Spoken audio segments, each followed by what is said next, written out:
معلم؟ الايجار. الاجاره. طبعا عايز اركب الموتوسيكل. جميل. لا يا عم. انا مش تنفع معاك الموتوسيكلات دي. لا هتنفع معايا يا عم، انت مش هتنفع. دي كهرباء دي. ايه يا عم كهرباء؟ يا قلت دوسه بتطير على طول. وانا الضغط العالي يا ابوي.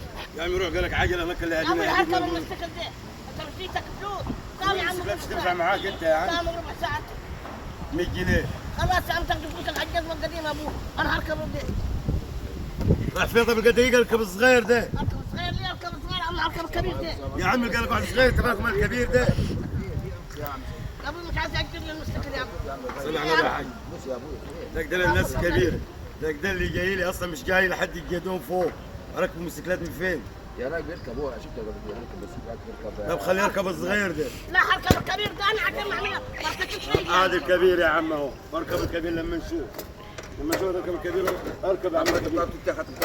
يا راي هذا معاه بطايق بدك تكرني تاني صحي مش معاه.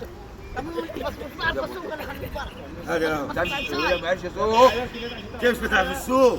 طب يطلع السايق بس كل انت امسك هذا. اها هاي ما بعرفش يسوق خالي. افلت سنه سنه وتدوس بنزين سنه سنه زي السكه. اوعى لا اوعى. نزل يا عم نزل يا ابو ما يعرفش يسوق. يا ابوي هركب يا ابوي بدل ما اغلب لكم الموتوسيكلات دي كلها نركب. لا اتوكل على الله. ماشي. اطلع يا عم افلت اطلع. دوس بنزين. هاي اطلع.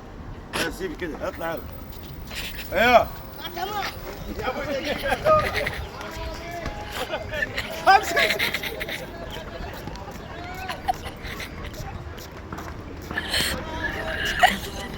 ليه شغلتني وراي؟ يا عم يطير وراك تروح تخش في حاجه وراك. يا عم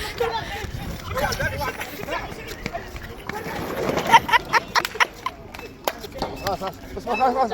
خلاص يا ابوي خلاص. يا ابوي